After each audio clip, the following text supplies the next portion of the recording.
fix limited access in Discord.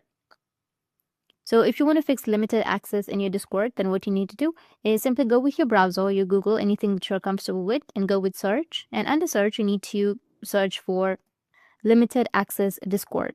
And you will have the FAQ section, which is frequently asked questions. And just simply go and scroll down on the bottom. And you need to tap where it says submit a ticket here. Tap on it. Just verify, choose appeals and age and update request. But before that, you need to just simply go and sign into your, so just simply go with sign in and sign in with any account that you're comfortable with. So once you've selected appeals and age update request, you need to go with how can we help and select any option that you're comfortable with. And then you can enter your phone number, your date of birth, and under subject, you need to write fix limited access.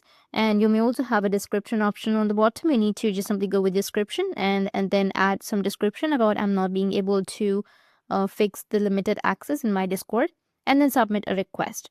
After submitting a request, within a few hours, the problem might be fixed from Discord support. Just come back after a few hours and try to log into your account and your problem will be fixed.